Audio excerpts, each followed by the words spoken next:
we went to his 2-year checkup. Of course, only one parent can go, so it was just me. His dad was on FaceTime. And, of course, they did the screening, asking questions. And she was asking me if I had concerns, and I was like, yeah. Yeah. And then I was like, telling her, like, the things that caught my attention. And she was like, well, I have concerns, too. And then I just started boo-hoo crying. Yeah. Because it was just like confirmation, you know, like everybody kept telling me, oh, he'll grow out of it. He need a whooping. He bad. He this, he that. And it's just like, no, I'm not crazy. Right. You know, like I know I'm not crazy. But he was diagnosed on August 7th of 2020 with autism. Yeah.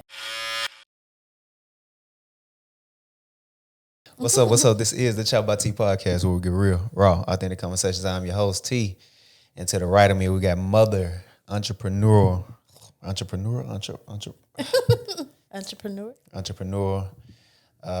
around business person. We got Jakia in the building.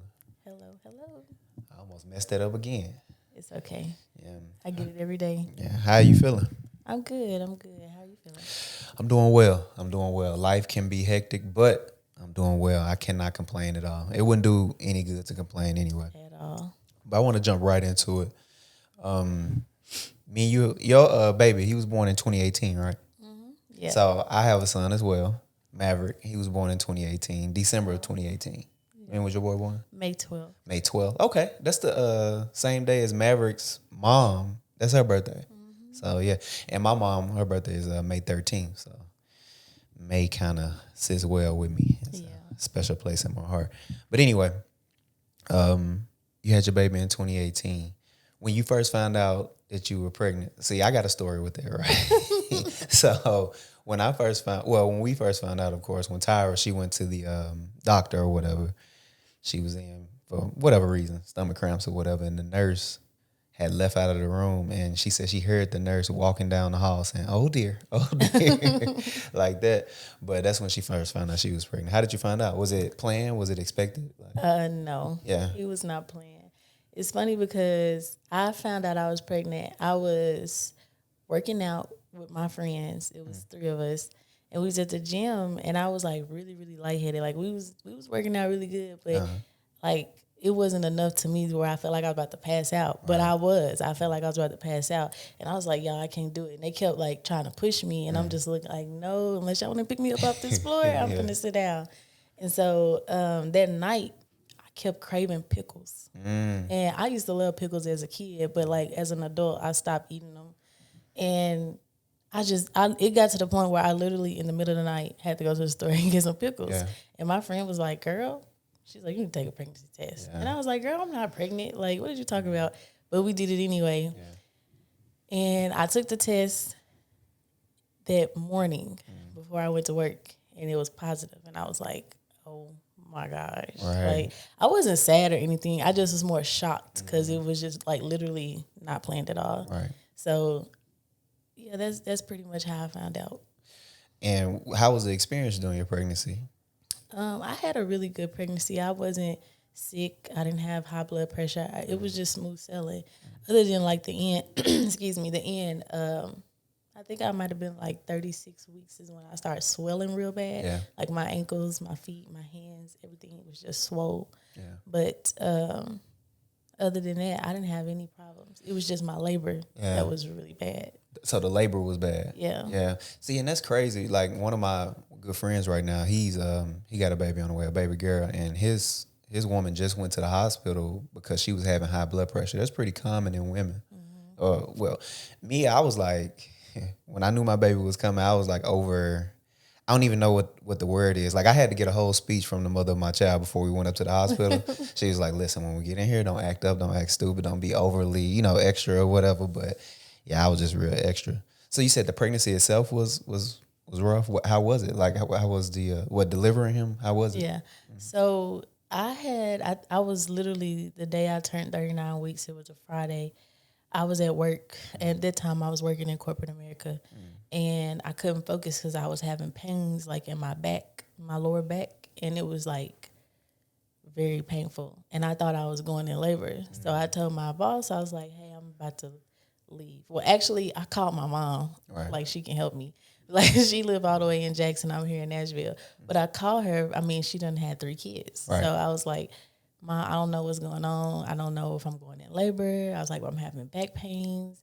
And she asking me questions like I done had a kid before or something. Yeah. And she was like, well, just call your nurse. So I called labor and delivery, and they told me to come in so they can check me. And when I got there, she was like, well, you're not in labor. She's like, they're like the little Braxton Hicks. Yeah. She's like, you're not in active labor or anything. She was like, you only 2 centimeters dilated. But she was asking me, like, when the last time that I feel my baby move. And I was like, well, I was like, it's been like this morning. Because usually he kind of used to get up when I got up. I would eat breakfast and go to work. And then he would just be still. Because, I mean, I ate. He full, I'm full, you know, whatever. And she was like, well, we're going to try to give you some, like, sugar or some sweet to try to amp him up, to get him to move around. And she was giving me candy and applesauce, apple juice, like stuff with sugar in it. And he wasn't really doing much. And so hours passed, and she came back in the room, and she was like, I think we're going to go ahead and induce you and admit you. And I was like, what? I was like, what? Excuse me? And she was like, what did she say? She was like, yeah. She's like, he's not really moving, so we're just going to go ahead and admit you for decreased fetal movement and go ahead and get it started. She was like, you're full term. There's no need to wait or whatever. And she was like, I'd rather be safe than sorry. Yeah. And I was like, okay. So I'm calling my son's dad. He at work. And I'm like, you got to go home and get my bag and do all of this and all of that. He freaking out because I said decreased fetal movement. So he thought something was wrong with the baby. So he freaking out. He calling his mom and dad. And I called my mom. And then my mom and my sister, they come. My sister came from Memphis. My mama came from Jackson. And my stepdad and stuff. They got there in less than 2 hours. Like, they was ready. And so, but yeah, she admitted me. Everybody got there. It was so many of us, my friends in my room. You know, you're not supposed to have that many people in the room, but everybody was in there. And they was like, well, since y'all being good, we not going to make y'all get out or whatever. Everything was going good at first. They started the process. You know, I started feeling the contractions. I wanted to have him natural. I didn't want any medications or anything like that. And that was the plan. Yeah. But as time went on, the contractions got worse and worse. And I was just like, I think I was like 16 hours into labor. And I was just in excruciating pain. So I was like, at that point, I had made everybody get out the room except for, of course, his dad, my mom, and then his mom. Yeah. Everybody else had to go. And then what was the reason for that? Everybody having to leave? Just too many people? Yeah, I was in pain. Yeah. And I was trying to focus. And then it's like they just sitting there watching me in agony. Yeah. So I'm like, yeah, I just got to go. I'm trying to focus. Like, I got to get through this. And I just need to focus. So I just made everybody leave. Yeah. My grandma always had a saying that during labor, death passes you twice. Really? Yeah, that's what I never understood what it meant. But what is that pain like? You know? Ooh, Jesus. Is it like a full body pain or? No, it's not. It's more so like in your midsection. Yeah. My lady parts, you know, and it's just like, it's like somebody taking a knife maybe and just like stabbing me in my stomach. I don't know. It's like a really sharp pain and it comes and goes. It's like my uterus squeezes really, really tight. And that's the sharp pain. And then eventually it goes. But like as you get closer to delivering a baby, they come back to back to back. So it's like you don't get a break. Yeah. And so that's what I was going through. Yeah. And then I ended up getting the epidural at like 16 at the 16-hour mark. And they ended up breaking my water. But the thing is, my epidural didn't really take well. My son was sunny side up. So what that means is he was head down, but he was facing up. And the babies are supposed to face down so they can kind of like swim out. And he was facing up. So they kept flipping me on each side, trying to get him to spin around. Yeah. And he wasn't spinning. And then every time they put me on my left side, I felt everything on my right side. And then every time they put me on the left side, I felt everything. I mean, on my right side, I felt everything on my left. And then we got around It's about the 30-hour mark. So I'm in labor for over 24 hours now. And Has the epidural, has it kicked in at that point? No. it's still switching side to side, yeah. And at this point, I had a doctor come in a nurse. She came in my room and, she was consoling me. I was like in excruciating pain, like just shaking. I had got an infection. So I had a fever, really high fever. I think it was like 103, 104. I was shaking and I was like cold but sweating, And she was like, it's okay. She's like, you're fine. We can still have this baby. You know, it's okay. And then I'm like, okay, cool. I'm like in excruciating pain. Then maybe like 5 minutes go by and I'm like holding on to the rail of the bed. And I'm like, Ma, my vagina, can I say that? Yeah. Okay. Yeah. I'm like, Ma, my vagina like is like pulsating, it's hurting. And she's like, well, do you have to push? And I'm like, I don't know. I said, it just hurts. And then I had a rush of doctors running my room. Doctors, nurses, it was so many of them. And she's like, we're going to go ahead and get you back for a C-section. Baby's heart rate is dropping. And we just need to get him out. Yeah. And I was like, boo-hoo crying. Yeah. Like, I don't think I ever cried that hard in my life. Yeah. I get emotional. Hold on. I get it. I get it. But it was very hard because it was like that wasn't my plan, and to tell me that my baby's heart rate is dropping. Yeah. And then the doctor had the nerve to ask me what scares me about a C-section.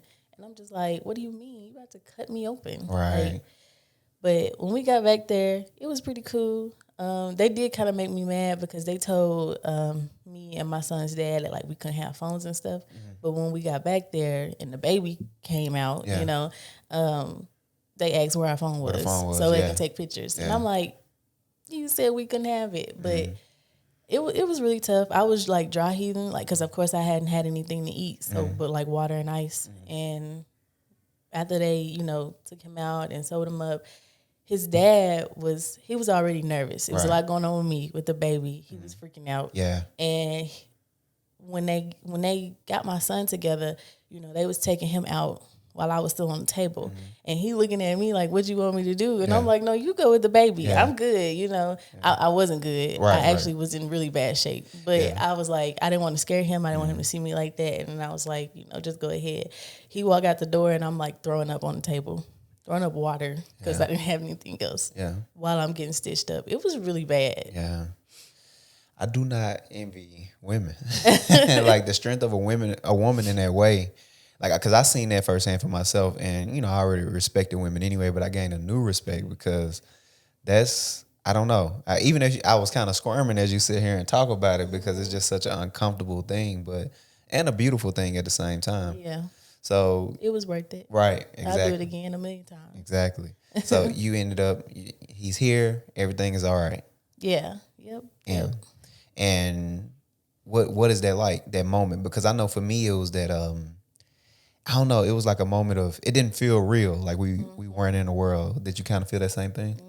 Yeah. Like for me, like I didn't get to hold my baby right away like most people. And that's another thing that made me kind of emotional because I always dreamed of the moment when I push my baby out and they put him on my chest. Yep. And it's a very real raw moment. Like he's like full of all this stuff, I'm crying, I'm tired, I'm pushed him out. It's like a real beautiful moment. Right. And I feel like I was robbed of that opportunity. Yep. So that really bothered me for a while. But like when they cut him out and the first thing they do is hold him up over the curtain. And I'm just looking like, I got a whole baby, like mine, like that's my baby. Yeah. And he was so beautiful. He was so beautiful. But he came out so mad. Like he was like literally frowning the whole time.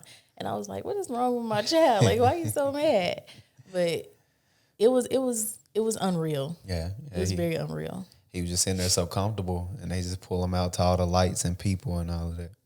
But no, okay. So our first week, we always call it Hell Week, where it was just me and the mother of my child.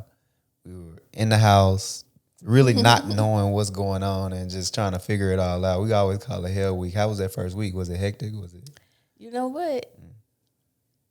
I got really lucky because my son's dad, his mom stayed with us for about 2 weeks after we had the baby. So, because he had just started a new job, so he couldn't like really be off. So she stayed with us for about 2 weeks, and that helped a lot. And that really humbled me because I had a C-section, so I wasn't able to maneuver around. I had to have a lot of help with like getting out the bed, using the bathroom, changing myself, like. And she helped me with all of that, and I really appreciate her for that because that literally saved my life. Literally. Yeah. So at what point do you figure out that he has autism? So, trying to make a long story not so long. He was a typical kid, like baby and stuff, but I started noticing once he got older, around 15 to 17 months, that he kind of behaves different than other kids. So let me see, 2019. I'm trying to put the timeline together. So I quit my job in 2019 at the end of July, and I opened an in-home childcare program, and because I wanted to be home with my baby. So I had other kids in my house, and well, first of all, I've been around kids all my life. My sister has 4 kids. I have a baby sister. I used to babysit all 5 kids at one time when I was like 15. Yeah. You know, so so I know I love kids. I'm always around them, and paying attention to their behavior wasn't unusual for me. Right. And I was always so interested in how kids develop. So I started noticing that he behaved a little different than other kids. So he would fixate on things like specifically cars. And instead of like rolling the car around and playing with it that way, he would literally just flip the wheels on them, like just be flipping the wheels. And then when we call his name, it was almost like he literally was ignoring us, like we weren't even talking to him. Right. He wouldn't answer to his name. But I knew he could hear because he used to like to go outside. So anytime he heard keys or anything, he hopped up because he wanted to go outside. And also he was not talking. He didn't talk at all. He might have said like dada, which is usual for kids to say or something like that, but he literally didn't talk. And he would have these really, really bad temper tantrums to the point where he's like falling out, kicking, screaming, banging his head, self-harming, stuff like that. So, and I was like, I don't know what to do here. Yeah. So let me get on Google. And I'm on Google, YouTube, and I'm putting in all these things like, this is the traits that my son is having. Like, how do I redirect this, And things like speech delay and autism and stuff kept popping up. And I'm just looking like, okay. Yeah. And so I started expressing my feelings to like his dad and like family and friends. And as a mom, you just know, right. Like as a parent in general, your kid. And so I'm like, I'm telling people this and people are like, oh, he's fine. Some people even told me he just bad. He need a whooping. Yeah, that's something with us. And I don't whip my son. Yeah. But he bad. He need a whooping. Ain't nothing wrong with him. He fine. He'll grow out of it. All of that stuff. But I'm like, no. So those are really dark times for me. And then he turned 1 in 2019. He turned 2 in 2020. But as we all know, the pandemic happened in 2020. And around 18 months, he had a checkup, and I voiced my concerns to his doctor. And she was like, well, we usually don't test for autism until 2. Well, they kind of screen. They ask you questions. I'm pretty sure y'all been through that. They ask, does he do this or that, And she was like, you can wait until he turns 2 and see if anything changes. And I'm like, okay, cool. But those were some really dark times because it was really hard. I'm talking about the temper tantrums were so extreme all the time. And it was like, that gets very tiring. And so when he turned 2 in May, of course, the pandemic was in the process and we couldn't make it to the doctor, like they weren't taking appointments and stuff. So he didn't get to go to his 2-year checkup until July. And when we went, and rewind a little bit, his dad and I used to butt heads about it because, of course, you don't want to hear anybody say that there's something different about your kid. Right. So he would just say things like, "Well, we ain't reading to him enough, or we're not doing something enough." And Yeah, I'm like looking denial. like, yeah, kind of. Yeah. And I was like, well, I know the type of parent I am, so you ain't gonna tell me that you know what I'm saying, like I'm not doing this for my kid. But that was understandable though, so it wasn't a big deal between us, but we did bump heads sometimes about it. And then when we went to his 2-year checkup, of course, only one parent can go, so it was just me. His dad was on FaceTime. And, of course, they did the screening, asking questions. And she was asking me if I had concerns, and I was like, yeah. Yeah. And then I was like, telling her, like, the things that caught my attention. And she was like, well, I have concerns, too.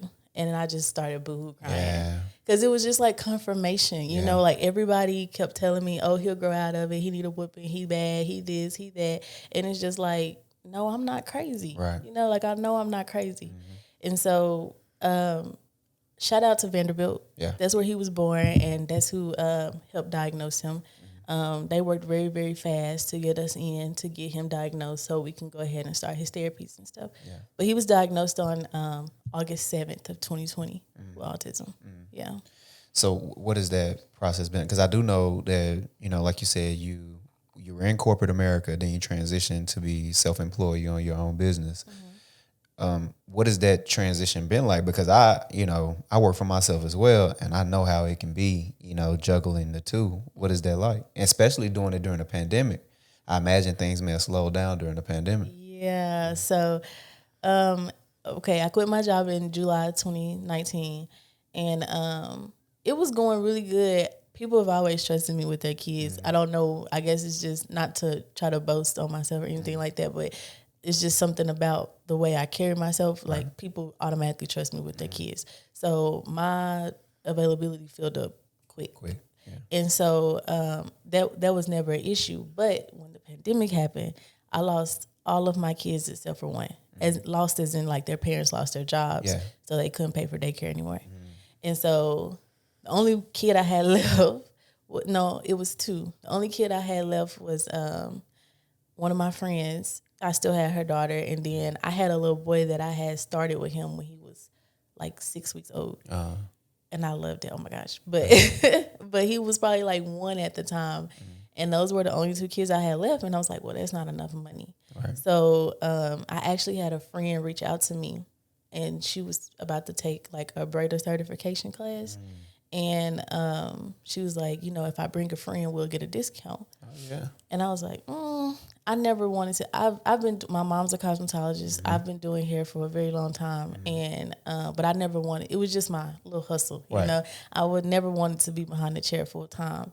But at this time, you got to do what you got to do. Yeah. So I was like, okay, let's do it. So I did it. And then it took me a while, though, to actually like release my kids and go full time. Yeah. I don't know why I was so nervous. It was just, I guess it's because I said I never wanted to do it full time. But when he got his diagnosis in August, we were about to start intense therapy. So I was like, I can't have all these kids in the house while he's trying to have therapy. Right. So I just was like, you know what? I told my parents, I gave them like a month notice that I was quitting. Yeah. And in September, I went full time. Yeah, braiding, right? Yeah. That's amazing. And I mean, it's kind of like a calling in a sense. It's something that you already knew how to do. You really couldn't escape from it. Your mom does it. So how is that now? Like what has, not as far as the braiding, but with him and his therapy, is it effective? Does it work? Oh, of course. So when he started in September of 2020, it was very hard at first because he had to learn a lot of discipline. Right. Like he had to learn that like he has to sit at a table, he has to do this and do that. And the thing about autism is people think that it's like a cognitive disorder or disability, but it's a neurological disability. Oh, I didn't know that. Yeah, so it's not, his ability to learn is not affected. Right. It's his behavior, his communication skills, and a few other things. Yeah. But so therapy was hard. Like I said, he wasn't speaking, and so he had that language barrier to where it was hard for him to explain to us what he wanted and kind of for him to understand us. Yeah. So he had therapy every day of the week, Monday through Friday. Someone came into our home for about 3 to 5 hours a day and sat down with my baby, and they played. It wasn't just like, oh, he was stuck behind a desk all day at 2. They played, they did all kind of things.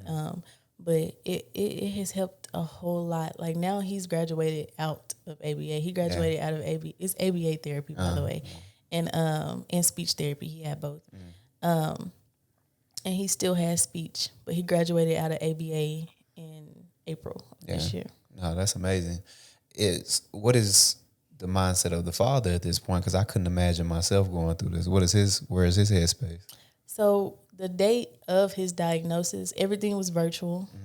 So we set up the camera in my son's room to where she can see the entire room and see us and things like that. And it was more so of her just directing us to do certain things with him, her observing his behavior and the way he responds and acts towards certain things. And so she gave us the diagnosis that day because it's more so like for lack of better words, a checklist. Right. You know, so she just has like a guide that she goes by and just checking it off. He do this, he don't, he do this, don't. And you have to make a certain score to be diagnosed. Right. And he had a really low score. Yeah. So when she gave it to us, that day was very quiet in the house. Yeah. Like we both were just like, okay, here we go. Yeah. You know? But when he finally got the diagnosis, it wasn't denial anymore. Yeah. He jumped right into, okay, let's do this, you know? Dope. So. Because I know something with me, like I always, with everything, even like something as simple as a cold, with my baby, I always blame myself. So I couldn't imagine, you know, I know it was probably a lot of that in the beginning, no? Yeah, like blaming yourself. Yeah, I definitely did a lot of blaming of myself. Like, was it something I ate? Because autism doesn't have a cure. There's no cure for it. It's like a condition that you have. And there's no reason. Yeah. Like, there's plenty of research to say it comes from vaccines or the most recent one is taking Tylenol while you're pregnant. All kind of stuff. Yeah, But it's just like, I personally believe that it's genetic. Yeah. Because I had an uncle who was, back then when he was born, we call him Uncle Pee Wee. And when he was born, autism wasn't a thing. Right. It was, nobody knew what that was. It was just, he was mentally challenged. Gotcha. And so growing up, that's what I knew him as, mentally challenged. And so he passed away, I think 2015. Yeah. But now as an adult, and now that I have my own son, I know exactly what he had. Yeah. He had autism. It makes sense. Yeah. Yeah. No, I mean, it's definitely a tough thing to go through. And at the same time, you were establishing, you know, the braiding business, which is from what I can see is going really well right now. Yeah. So you were establishing that while juggling this. Like, where's your mental state at this point? You know, honestly, it was hard. I'm Yeah. not gonna lie. It was very hard. Because as you know, working for yourself, your money is never guaranteed. Yeah. So it's like, thank God, you know, I had my son's father to rely on during that time. But I really couldn't sit in no feelings and emotions and stuff. Yeah. Like I just had to do what I had to do, Yeah. you know? Yeah. That's kind of how I maneuver now too. Like, you know, you just have to, of course, you know, it's not good to just ignore your feelings. So I had my moments, you know, but at the same time, I've always had the mindset of you do what you have to do. So that's basically what my mindset was during the time. Yeah. Do you believe in God? Absolutely. So do you think like there's something what because I, you know, like I told you, my mom has Alzheimer's and I take care of her full time. I try to ask myself, like, what's the lesson to be learned in this? What is the reason for this? Do you ever feel like that? I feel like I was chosen. Yeah. I definitely feel like I was chosen. I that. feel like I was chosen because, like I told you, I've always loved kids. I've always wanted to be a mom. I always have a soft spot for kids. Like, I do not play about kids. They do not ask to be here, so they deserve the very best. No, you're right. And so I feel like God was like, I deserved Xander. Yeah. You know what I'm saying? He deserved me. And we deserved each other. Like, he knew that he would be in perfect hands. Yeah. So he knew that I would care for him. He knew that I would understand. He knew that, you know, I would support him. Yeah. I would take up for him. You know, I would be proud of him. Yeah. And I just feel like I was chosen. I feel really blessed to be his mom for real. Yeah. Listen, you exhibit a lot of strength. As a person who has a kid, I can, you know, only imagine. I know this is not even a tip of the iceberg of all the frustrations and all the extra stuff that you had to go through, but you know, you seem to be doing it well. I actually seen where you posted that you did a celebrity's hair not too long ago. That's dope. Yeah. That's major. Yeah. How did that come about? Was it just you marketing or? Honestly, I wouldn't even say marketing. I have ran like a couple of ads on like Instagram or something like that, but I am really bad about posting. Yeah. Like it's so hard to be consistent on social media because when I'm working, I be in a zone and it's just like recording content, it'd be the furthest thing from my mind. Like sometimes I even forget to take pictures after I do clients or I have a million pictures in my phone that I just haven't posted or videos and stuff. But it came about. Actually, the opportunity came to me last year, almost around this time. And someone had sent me a message on Facebook of Jill Scott saying that she needed a braider in the Nashville area. And I was like, okay. She had tweeted that on Twitter. Well, what was Twitter? X. And, X. And so I was like, let me just shoot my shot. Right. You know, I was like, okay, I'm going to just tell her I can do it. And I sent it to my friends and was like, hey, go tag me, you know. And so I didn't think nothing else of it. I really didn't think she was going to respond. But then I had somebody call me from a random phone number. And I usually don't answer numbers that I don't know. But I knew that I had sent that tweet that morning. So I was like, let me just answer this just in case. And it was a lady, she was saying how, she's like, I have a client, I'm just trying to get pricing and all of this and all of that.